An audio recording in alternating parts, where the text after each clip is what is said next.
Hey, what's going on, everybody? Jamie McDonald and Mike Baining here, and OMG,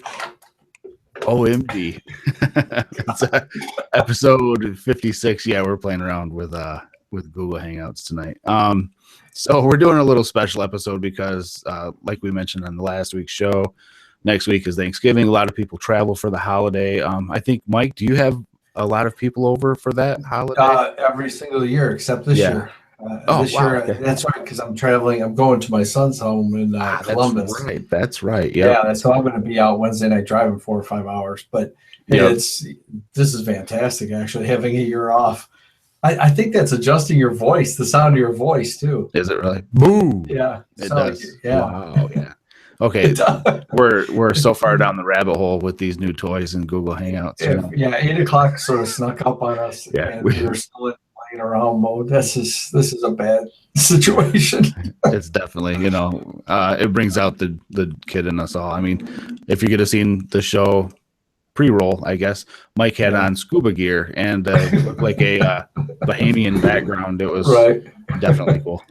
So we kind of wanted to do tonight's show just to kind of continue from where we left off. We kept last week's show at about the 30-minute mark like we normally do, and there was so much to talk about as far as our time with the E-M1 MarkII so far that we've had, and just we'd spent time traveling with Olympus. It was just there was a lot going on, and we couldn't contain it in a half hour, so we figured we'd come back and just kind of pick up where we left off, talk about what we've been shooting with it, share some examples of what the camera can do, and just talk about something. My voice is really deep, Mike says.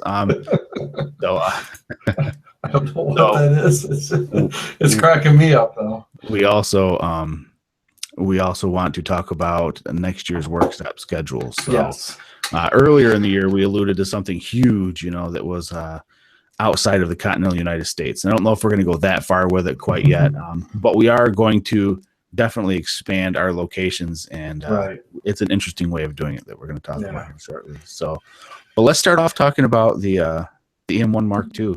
Okay, I feel like we should be talking about Rogue One and is Darth Vader in it or not, because you sort of sound like him. Really? So you know what? I wonder if I've got some weird effect going on my voice.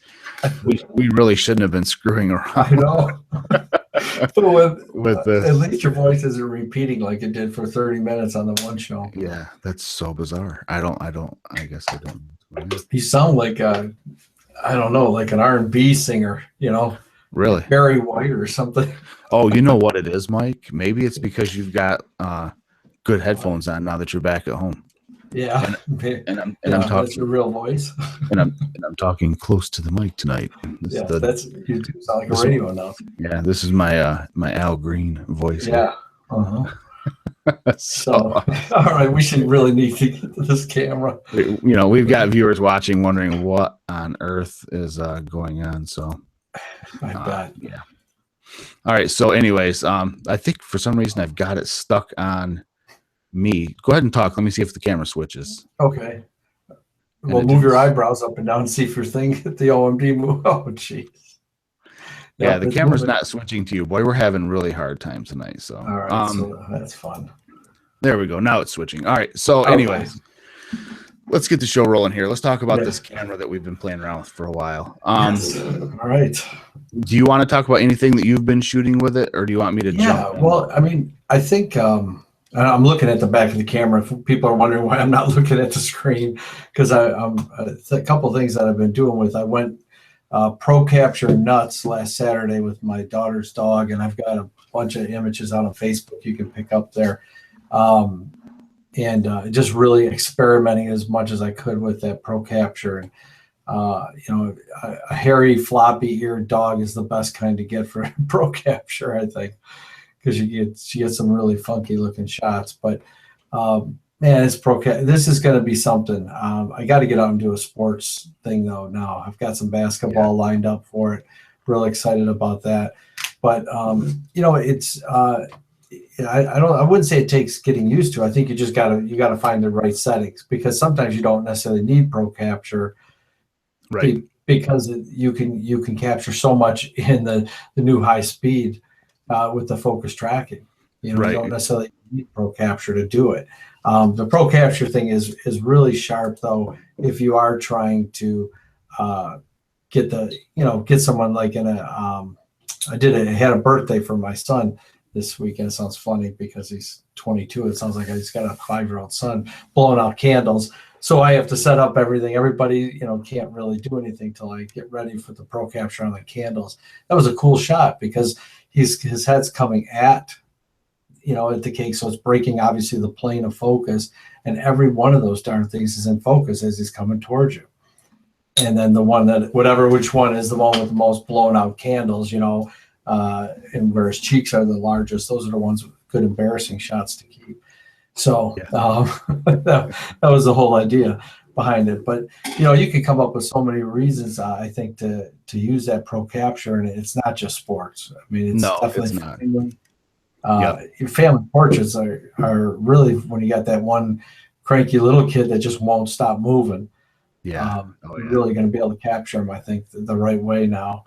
So that, and you know what, the other thing we didn't talk about, we were talking a little bit about the menu last week, and I forgot, when you're in the super control panel now, down in the far right corner, you can actually hit the little settings, the little gear link, and you can go right into your button functions and reassign button functions in the main menu, just like if you had hit menu. And I know I was really excited about that because I thought that actually took you to the full gear function of every one of them. I was like, oh my God, I don't even have to hit the menu button again. But as soon as I saw that went on to one of our requests with the engineers, that we would like to get into the full menu right from the super control panel. But if you got to change a button, that's, and I do find myself changing buttons, especially if you're shooting different kinds of sports and stuff. Oh, I know I do. Yeah, so I think that that's a sharp way to get quickly into the menu without going back out, hitting menu and bringing it back down. So just another neat way. And then this week I've got it out on YouTube. I mean, I'm no Jamie McDonald when it comes to videos, but but I did put out some 4K stuff that we did in New York City. In fact, you star in one of the little pieces of it in Chinatown there. I was filming it from down low. It was like a real, cinematic situation. But you should check that out because it's just raw 4K video. It's something to just look at. I'm not too sure how much I'm going to be putting out on YouTube in 4K because it took. I think I texted Jamie or messaged him when I started, and when it finished, I looked and it was like 6.5 hours later for 2 minutes. Yeah, it's crazy. Obviously, it has a lot to do with my internet, but 6.5 hours for 2 minutes. Yeah, still. And I don't know how many people have 4K monitors or 5K that are even looking at this stuff. Right. That gets a little crazy. But it is nice to have when if you do have that kind of monitor. It's funny. We have a comment or a question from Mr. Travel Bunny. Said, "What do we think of the new E-M1 MarkII menu overall?" He's saying that he's heard lots of complaints about it being BW, and I don't know if he means black and white. I guess you still when you highlight a selection on the menu. Oops, grief. Let me get back there. But they did take the colors out on the side. But for the most part, you still get a highlighted band that's in color. To be honest with you, I kind of prefer it this way. It's a little bit lower contrast, or it's not lower contrast. It's high contrast. You're less likely to experience, in my opinion, any kind of issue reading the menu if you've got like a brighter light, a bright sun situation. The contrast makes it easier to read. In my opinion, I'm enjoying it more actually. But then again, if you look at my phones and my iPad and all that stuff, I jailbreak my iPad so I can customize my icons and stuff. So everything's minimalistic looking. I like a really minimal look. So the menu works for me really well. I would agree. I think, in fact, being out in the sun this past weekend, now that you bring that up, I'm glad that question was asked because it didn't dawn on me, but it was easier because I was in the bright sun shooting that dog. Yeah. Oh yeah. And I can actually be on the ground without cupping it and every time you go to cup it, you turn it off because you hit your eye thing. So it actually, I think in that monotone, it actually seems nicer now. And as far as more depth, as far as actual depth within it, they really just took out the pages, where it goes C1, C2. Yeah. Yep. I mean, those were there. It was just it just wasn't. Yeah, it wasn't. Or there are less submenus now. What would have been inside of submenus now have their own menus, which is exactly. So I guess if you know right where you want to go, it's good. And I think most people that get into Olympus, once you start shooting it, you start to figure out what the menu is going to be like. Right. And right now, I don't even know if I could go back through a Nikon menu. I mean, well, I know. Working that workshop with Alex in May, and then doing out of Chicago and working with people that were shooting with Canon. Yeah. When I started looking through menu, I thought, what in the hell is this? This doesn't make any sense. Like, how can you even find anything in here? I don't get it. Right. But, those same people would look at Olympus and say, what in the world are you doing? I don't understand that, So it's good though. I think in that sense, I think once you get into it, I haven't noticed any thought process other than, I wonder what something's new on there. Yeah. When I saw that, I got to go, because remember we did see, and I don't have an explanation yet. I've got to look in the two lines. Super good. Yeah. Oh yeah. Yeah. That little movie was like what the heck was it called? I can't remember. Where you could save your own clips, like you could save your own pictures into a folder. Yes. Yeah. We were doing it at the table there at the summit.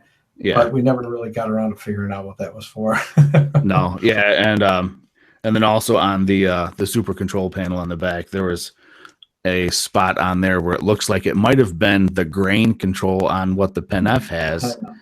Actually, that is the spot on the super control panel where you can control the grain in your black and whites. And that little box is visible on the OMD E-M1 MarkII, but you can't activate it or do anything with it. So it's like, what do you guys got going on there? Yeah. I think we've been asked about it maybe at the nobody knows yet. Maybe it's for future use is my guess. Which is fine. That'll be cool to see. Got another viewer said that he tried shooting a 2-second handheld with the E-M1 MarkII.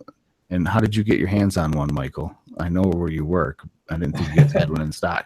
He said he was not successful. Are there different image stabilization modes? No, I just leave mine on auto, and I shared a 4-second shot the other day that I didn't do anything special. I just was standing there, and I just leaned my back, up against the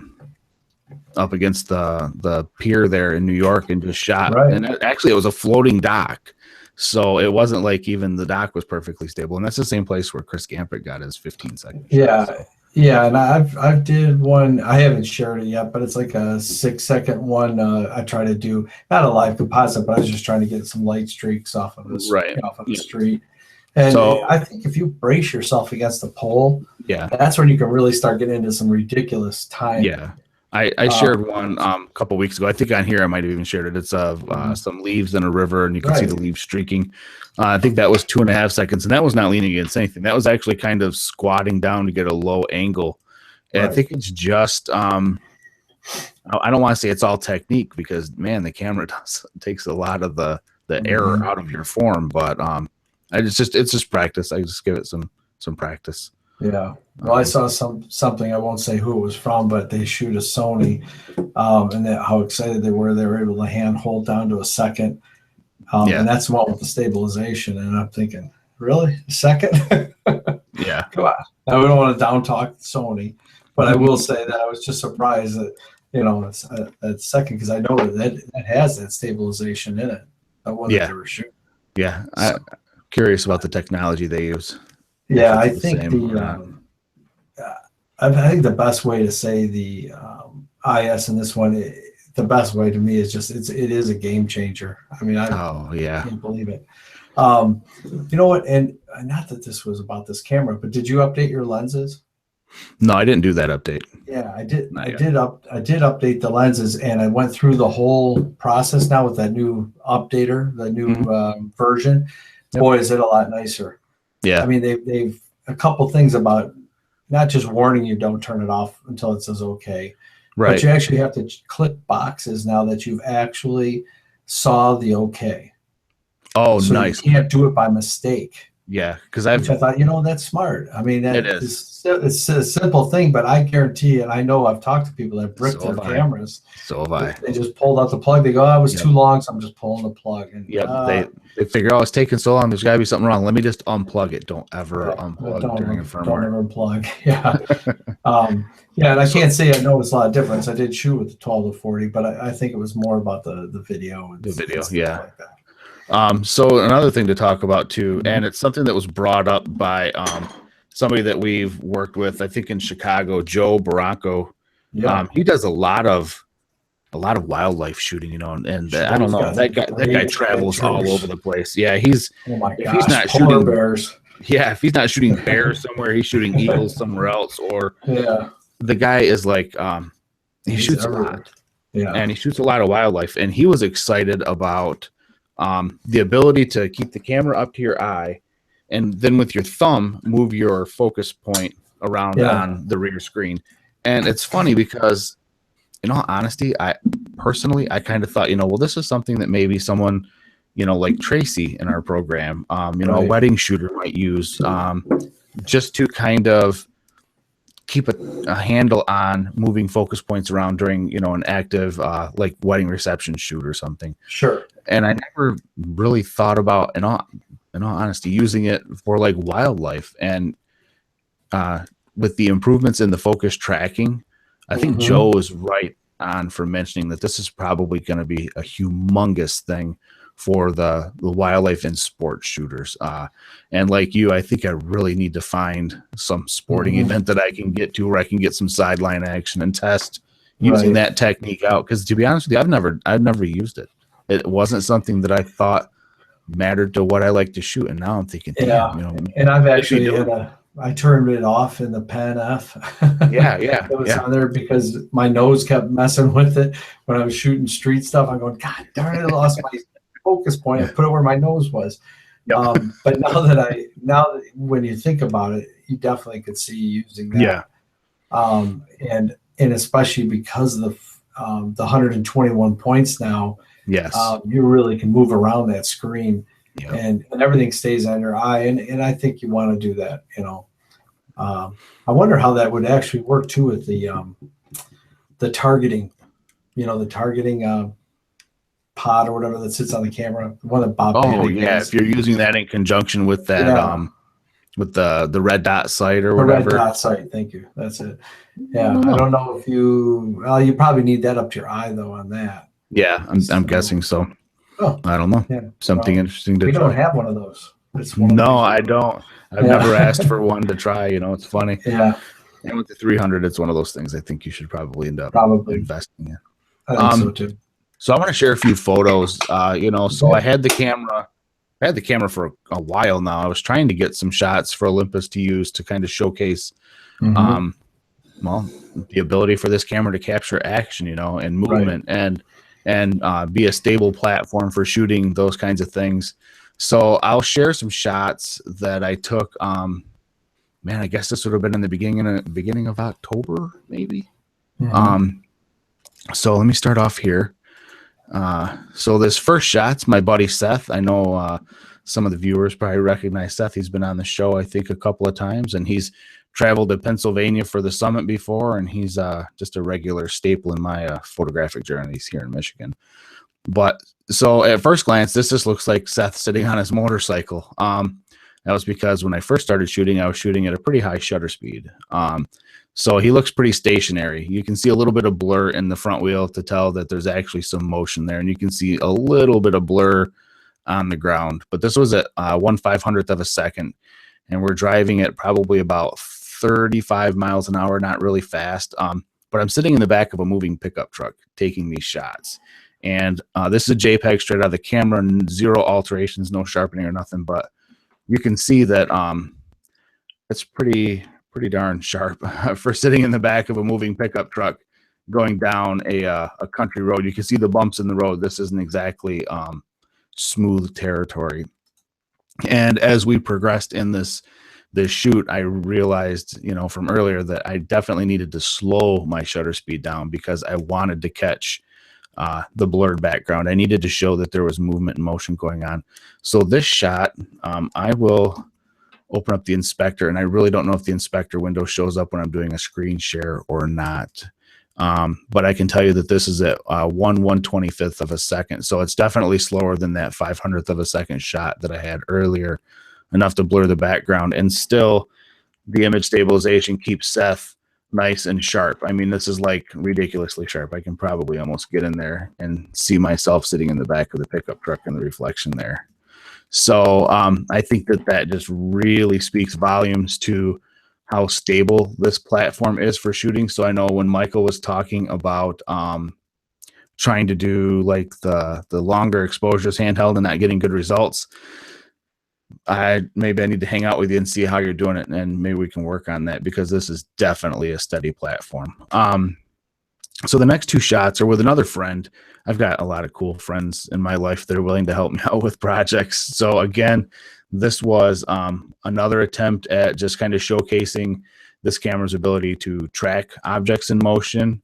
And also this was a personal test for me to check out the high ISO handling of this camera. So this doesn't look like it, but this is pretty dark in these woods. And it's my friend Scott, and he met me out at this mountain bike course in Lansing to shoot. And we got there and I was immediately crushed. I thought, oh my God, it is so freaking dark here. How am I going to freeze any kind of motion? And realized, well, the only way I'm going to do it is to crank up the ISO. So this is at ISO, let me see, where am I here? 6400, 1/640th of a second. That was about as fast as I could get without getting up into like the 10,000 ISO range. But let me zoom in on this, and I'm going to say I'm really happy with that at 6400. When you're zoomed in, like at a, full blown right on pixel peeping, you can see that it's definitely a higher ISO shot. But if you get out, like at print size or something, you're not have your face pressed to the monitor, it's definitely a good image. And it's the same with this one right here. This is another ISO 6400 shot. And I think this one definitely was a faster shutter speed because we got into a little bit lighter area in the woods. So again, super happy with how that all worked out. The last shot was just me on a windy day at the beach. I was actually shooting kite borders and all that, but I don't even know why I put this in the mix. There was no reason for me to share it. So I guess I can cancel out of that. I don't know why I put the wave shot in there. I think initially when I first set it up, I had like a kite surfer in there, or kite board or whatever you call them in there. And then I think I dragged two pictures in, and then I deleted him out and left that one in for some reason. I don't know. And then we got stuck doing like that thing. Got way off.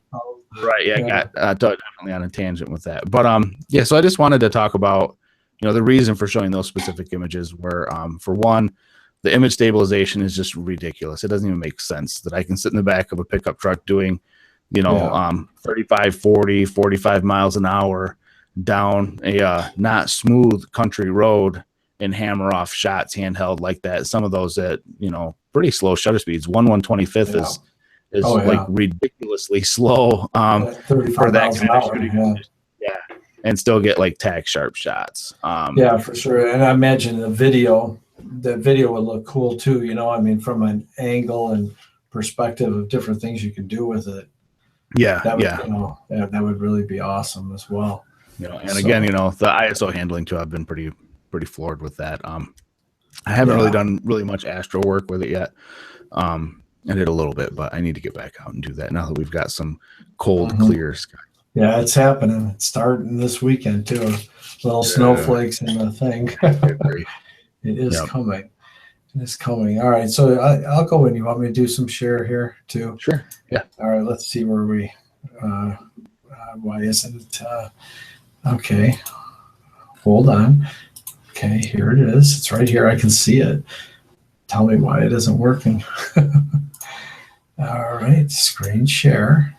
You got to do application window. They changed it a little bit. Oh, they did. Yeah. Thank you. That's good. Yeah. I said I wasn't focused on watching all that stuff. All right. So I actually want to get up to here before we do that. Just bear with us. This is my first podcast ever. All right. There we go. Can you see it now? Now we're cooking. All right, all right. It's one of those shots that was talking about in New York. Jamie and I actually were talking about. I said, oh, and I know you said too. I'd like to see some conductor leaning out a subway. So I got all excited as this guy was coming in, and actually I would have liked to get him even a little bit more blurred coming by, but they were really slowing down. So this of course is with the probably the 17 on the Mark II. Down in the subways there of New York. But I always like to see, you get a little human outside of the subway is a sharp thing. I'm gonna really test this year. I'm gonna do some stuff in Chicago that's gonna cause me to be there in the dead of winter, and I'm gonna try to do street shooting too with this. And I normally would shoot with the pen in the street, but I want to take this out because I've got some of the new things I can do. I'm excited about. So. And then I don't know how many times we went over to the Flatiron building, but we did go over there a lot. Yeah. and this is why. I mean, I don't know how you can't go over there too much. Yeah, it's awesome. That's sometimes the problem is but this shot here, now I'm really, really focused in on this now, but bringing it in. And this is just with the 14-42 easy lens on the Mark II, and it was shot in the dramatic filter. And to me, this looks like it was something from the 20s. I mean, outside probably the person with the walking across the street here. Yeah. I didn't want to take that out, so I left that. But I mean, this has really got an older look to it, because especially this stuff here, it looks like all these wires. Looks like they're building something, or like New York's being built, the skyscrapers up here are being built, but just like the hustle and bustle down below, and I did use, actually not within the camera, I didn't use an in camera, but I did use the transform area of Lightroom just to get that a little bit straighter. And that is really nice, by the way, that transformer. I know you were working with that before too. That is just pretty cool. And then I noticed the sun was really blasting out that day too. Yeah. That's that sun up in there. So yeah, that's when I'm making this a print for my home. I really, you should. I like the feel Yeah. of it, and then so last week I've been all over for the last 16 days, but I was in Tempe, and just had the camera with me, and down in the Mill Street area. I think that's right. If not, Alex can correct me.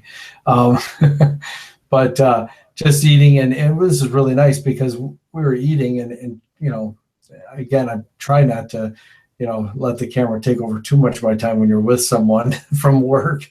But I couldn't resist. So I had my little tripod just sitting up above our table on a flower pot, and then I just put it on the OI Share app, and I shot probably 5 or 6 live composite shots right through the OI Share app, and that is really nice when you're just sitting there trying to eat dinner. I'm looking down at my thing. Oh, I like that, and it really doesn't upset anybody, but trying to pay attention. But just this first quick shot of that, and unfortunately we got a lot of people a little blurry, but I'm okay with that because there was a lot of action that night going through there. So it's just a really nice, I like the way that it's shot live composite, and especially I've never used OI Share app completely for a shoot. I've tried it, and I said, if I can use the screen, I'm not going to use it. But this time I was forced myself, and it was really worth it. So definitely try that a little bit more. Then we went over to the Mill Street Bridge here area. This Tempe Center for the Arts, and probably should have included the picture of how I took this shot. But if it's hard to understand this unless you're right there. But this shot here was in the water. This is a waterfall that I was leaning over with the little 3 or 4 inch tripod, sitting in the water with the water like sort of lapping up onto it and hitting the camera. because it was a motion. The water was, falling over into a little falls area down below and recirculating. So that entire thing is all just flat water, except it's moving. And, and I thought, that's really neat. And that's an orchestra that is playing in there, practicing. Wow. The reflection was cool. And the only way to get this shot is to stick everything inside that water. I mean, you could stood there and took the shot, but this way, this thing was out inside the water, and I had obviously no fear that it was going to be great as long as not too many, splashes didn't come up on the lens. It was pretty cool to be able to take this. And let's see real quick. I'm trying to remember how, because it wasn't a live composite shot. So let's see. This is, if I remember right, it was about a 15-second exposure on this one. So it was dark, very dark out that night. Great area, to look at. And then that was last week. This week I was in San Francisco, Orange County, and San Diego in California. So the last stop in San Diego, I was real bummed because I was flying from San Francisco to Orange County, Anaheim area, watching the supermoon, wanting to take a picture. But I will tell you, it's awesome from a plane. Unfortunately, the plane keeps moving side to side. The guy didn't want to just stay on one path for me so I could take a picture. So finally got into San Diego and got the moon, but it was just it was so cloudy that night and hazy and misty. So I went and did our Peter, our fellow trailblazer. We do the double exposure. The moon does not go between the two temples here. I can guarantee you ever. Okay. But it was a cool idea, and it would have been fantastic the night before. Yeah. But in any case, I said, I'm not leaving until I put that moon between those two things. And I started thinking about it. You could do a whole series of stuff like this. You could put it between goalposts and on a football field.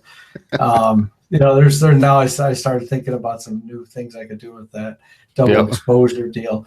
But this is the Church for Latter-day Saints in San Diego, and this picture doesn't even grasp how large this church is. Just an amazing, amazing church.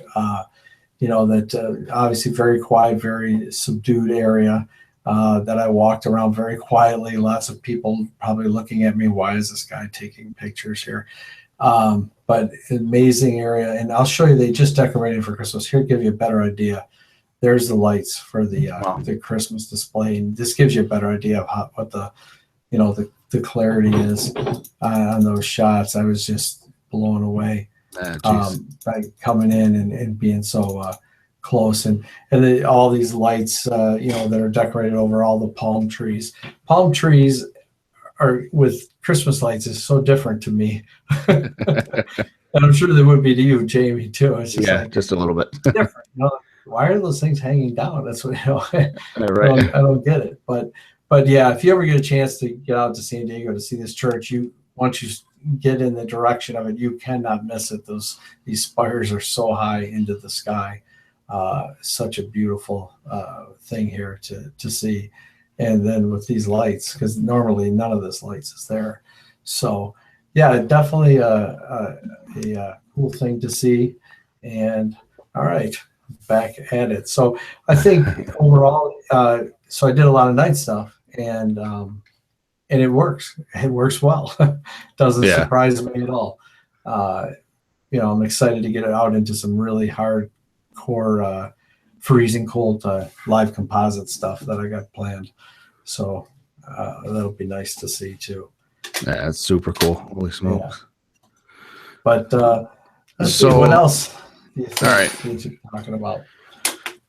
So I wanted to do one more really quick share. Just it was something that I had thought about. And that was, so let me share. I'm gonna do two different shares really quickly here. So the first share, you can see here, there are 26 images in this sequence. So this was back when I'd first gotten the E-M1 MarkII, and I was trying to get some action shots that showcased the continuous autofocus tracking and sequential shooting working together.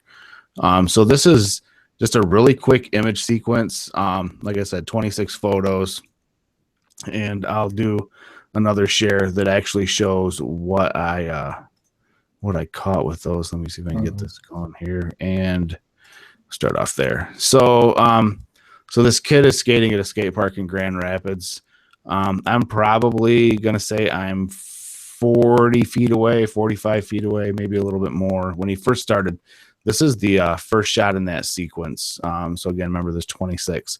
I'm shooting with continuous autofocus tracking on the 12 to 40 f2.8 and the what do you call it? The sequential shooting low is what I'm on. I had started off doing it with high on, and that's 60 frames a second. And the amount of time it takes this kid to get from start to finish is 2 to 3 seconds. So that's like 180 shots. That's a little excessive. So I learned really quick after like 3 trick sequences to scale it back. 60 frames a second. I might actually try that shooting at targets with firearms sometimes over the holiday and see if I can catch a bullet coming out of the gun or something. I don't know. I'll try to figure out what in the heck I'm going to do with 60 frames a second. Yeah. So, you know, first shot, this kid's cruising. It's hard to tell, but you can see his hair is blown back. So I've got him nice and nailed in focus in that first shot. This is the middle shot in the sequence where he's popping off of this ledge here. The focus is still on him. I'm getting a little getting a little bit of blur on him just because of the amount of movement or the speed that he's traveling at. But you can tell that he's still nice and sharp here. So focus is still locked on him really well at the middle of the sequence. And at the end of the sequence, you can tell it's still definitely locked on him. We can see if we get probably towards one of the more still areas on his body, which would probably be like this shoelace that he's wearing for a belt.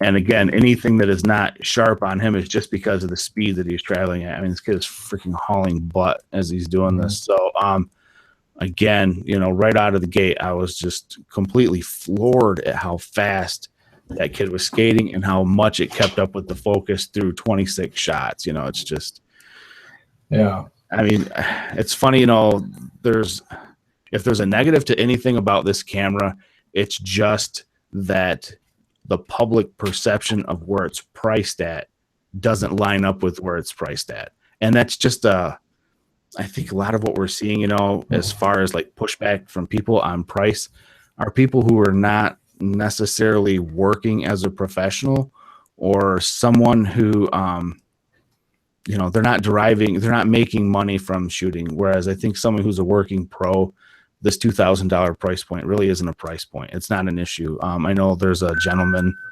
that we both know in Indiana, Steven, you know, is a professional wedding and portrait photographer. If I'm not mistaken, if I saw his post, he's got 2 pre-ordered. And we've even got like, you know, some higher end enthusiasts. Bob Panic has pre-ordered bodies as well. I think, you know, people who understand that this is not just an incremental update. This is like a humongous. This is, and I think so many pieces of electronics. I mean, even just go to iPhone or whatever. I mean, there always seems somewhat incremental. I mean, there's a cool thing, but it's just cool. This is just more than cool. This is like another camera. Yes. So I mean, another camera here. I haven't done the research, and maybe one of the viewers has done this. I would like to know if there's another camera manufacturer out there that has twin processors in their camera. Maybe that's standard. Maybe that's just something that everybody does. I don't know. But I know that I've never heard of it before. So I was pretty floored to hear that this is, you know, a dual processor camera. For one thing, I think that's huge. I think that the one thing that might have changed how the perception of this whole camera came out was if it wasn't an E-M1, if they'd renamed it something completely different, because it's a different camera. It's a whole new camera inside of, for the most part, the same frame, but it's still not even the same frame. I mean, because for crying out loud, it's, you know, dual memory card slots and it is some of the extra little things that it has so it's very professional and everything to shoot. And this, I mean, this exceeds in my mind, again, from the Nikon world, like that D4 I was shooting with. Amazing thing. But this just, you know, far exceeds it. It's so much more technical that to really see it in, I know we've talked 2 shows now about it, and most of it we talked about is probably the speed, and that all has to do with what you just said, those dual Right. processors. I mean, it just seems like you're on a super speed computer now. Yeah, it's you're not crazy. waiting for anything to catch up at all. So yeah, it is pretty good. So, well, what do you think? Should we talk about? Although we don't have all the details, but we should talk about this poll. Yeah. It is the season of polls, isn't it? Now that the elections are over, I'm a little sick about hearing about polls. Actually, Yeah. So what Mike's talking about here, and is what I kind of led off the show mentioning, is we're coming up on 2017. Last year, Mike and I did some workshop stuff together, and one of those was in Philadelphia. This year, we'd like to change it up, and I thought it might be good, and Mike was definitely thinking the same thing, that maybe we need to look at having you guys kind of decide where we do a workshop. I know we had talked a little bit online about maybe drilling down and making this like an Olympus specific workshop, maybe if the number of people that want that is conducive to it, like maybe do a live comp workshop would be really fun. So what we're talking about doing is on the Mirrorless Minutes Facebook page, we're going to set up a poll. And basically, I think Mike and I will probably list a few cities, but then leave it open at the bottom where you can put in your own suggestion for a city. And we don't have like a target number set quite yet for the number of attendees that would make it, I don't want to say justifiable, but that's kind of what it comes down to, justifiable to make that trip, So, I mean, the expenses for doing a workshop in Philadelphia obviously are going to be different than doing one in San Francisco. So, so class size might kind of dictate where we end up going as well. But I think that's what we're going to want to do is kind of leave it up to you guys. Yeah, and I think put it down. We'd like to keep it sort of contiguous, 48 states probably. I don't know if we're going to do Alaska or Hawaii, although either of us are open to that. It would have to be a lot of people. and the cost for admission might be a little bit steeper. Yeah, it might be a little bit steeper. But if we can keep it within the 48, I think we can do a pretty good job. And we'd like to see sort of where we think we're going to get the most bang for the buck. I mean, it worked well in Philly. We had a lot of good people. And I think we actually, out of that group, we only had, which of course you can bring. I don't want to say that you couldn't bring a DSLR. I think we had one DSLR shooter. Out of our group in Philly. And certainly if it's a live composite and you got a DSLR, no problem at all. I guarantee you, Jamie, will have at least another body that you'll be able to work with. Without a doubt.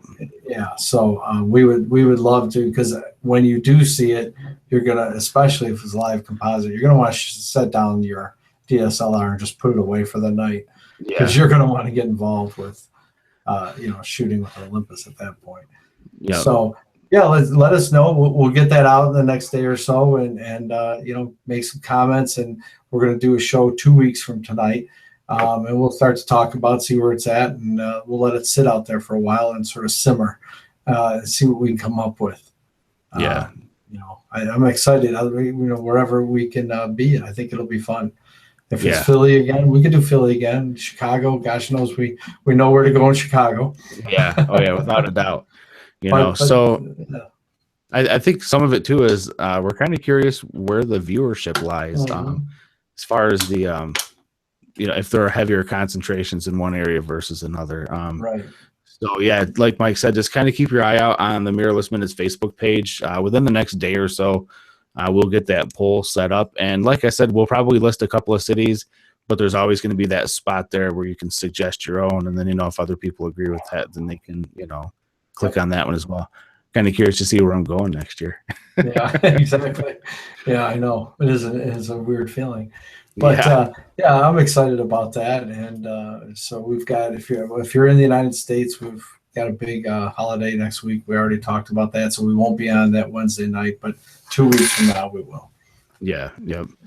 So I think that's about it. We've been rolling here for about 45 minutes. I was going to talk about another bag that I just got. I'll just show it. So this is the Urban Approach 10 from Think Tank Photo. I guess on the next show in a couple of weeks, if somebody brings it up in the chat, I'll talk about it then. So far, this is turning out to be a really good bag. It's not too big. It's not too small. It's the Goldilocks bag. I was just gonna So say far. it's the Goldilocks bag.